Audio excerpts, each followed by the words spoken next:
Мына Сызактагы эң чоң мечит Сызактагы. Эң чоң мечит Сызакта. Чоң аймагычы. Көп адам батат. Асыр намаздан чыктык. Машалла, алхамдулилlah. Мынакей Сызакта ар жума күнү, бүгүн жума. Ушундай жума базар бар, жайма базар жума.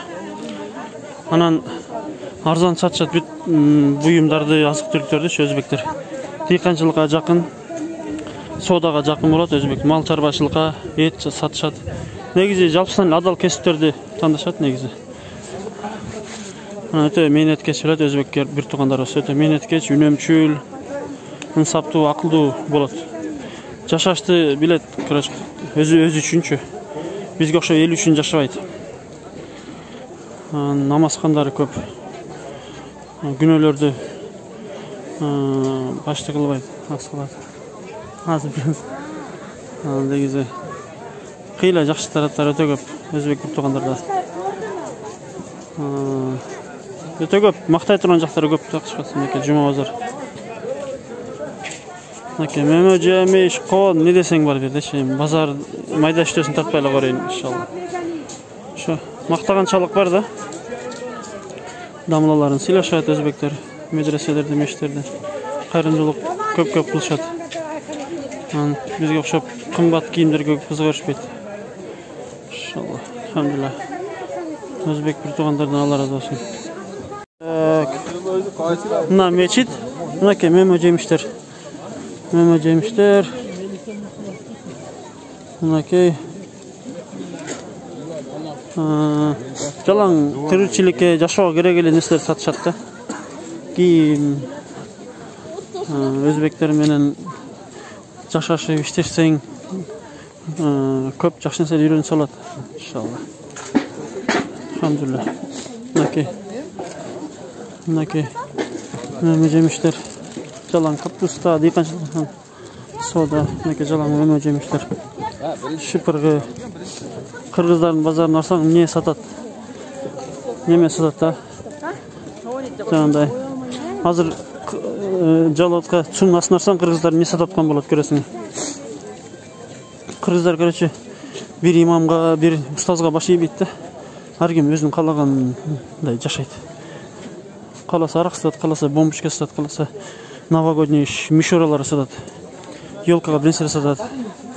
Кааласа презерватив сатат. Кааласа ошо кыргыздар ушундай эч кимге баш ийбейбиз, тоодо жүрүп көнүп калган ушинтип. Өзбектерде бирөөсү арак сатып неме кылса, аксакалдар топтолуп эскертет, ушу кылган туура эмес. Бале келет, кой, баракат таппайсың депчи. Укпаса катташпай коет, кыз берип, кыз албай коюшат даже. Булар жакшы да, солидарный бири-бирине бир эреже менен жашашка аракет кылышат. Мынакей жалаң. Анан балалар деле өтө көп неме алышпайт. Содада булар менен содалашсаң жакшы рахат аласың. Бир нерсе содалашпасаң, коюң ака кичине кошуң деп турат. Бир саат содалашсаң да тура берет, сабыр кылыпчы. Раса жахиле ачуусу келсе дагы неме кылбайт. Ачуу калтырбайт. Ака коюң кошуң дейт, болбойт ака дейт. Кыргыз барсаң, аласыңбы албайсыңбы? Баш тортпай бир жоголчу дейт. Алсаң ал, албасаң алба дейт, жакпаса алба дейт. Өзбектер ушундай салыштырып атабыз, бул жашоодон көргөнүбүздү эле айтабыз. Көргөнүбүздү эле айтабыз. Эч кандай кошомат эмес. Болгондой айтыш керек. Мен анчамча улутчул, нацист адамдарга сөзүм жакпашы мүмкүн. Бирок мен көргөнүмдү, билгенимди айттым. Жалаң тиричиликке. Кичинекей оборот менен эле иш кыла беришет. Бизге ошо кыргыздар окшоп 100 миң, 500 миң, миллион сом менен иш кылышпайт. Кичинекей нерсени да үйгө шербет кылып деле чыгарып, семечке сатып деле неме соода кылышы күнүнө 50 сом, 100 сом, 200 сом пайда көрсө деле ошого деле ыраазы. Биздикилер майда чүйдө соодага ичи чыкпайт, кылбайт. girişpeyt. Kırgızlar çoğ biznesте только сүйлөйбүз да. Алыбыз жок болсо дана кредит алабыз. Ошо өзбектердин жашоосу кыйла бизге караганда жакшы. Айта берсе сөз көп. Фактлар менен айта алабыз.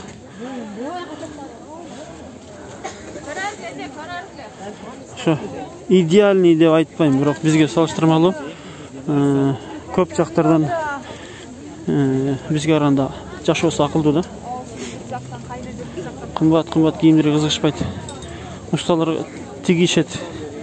Мисалы үчүн аялдары 6000 бир пальто алгандан көрө бир чеберге аппараттагы 2000 1500 2,5 тиктирип алышат. Өздөрү калгандай. Эч намыстанышпайт. Тигип алдым деп. Иншалла Алла разы болсун.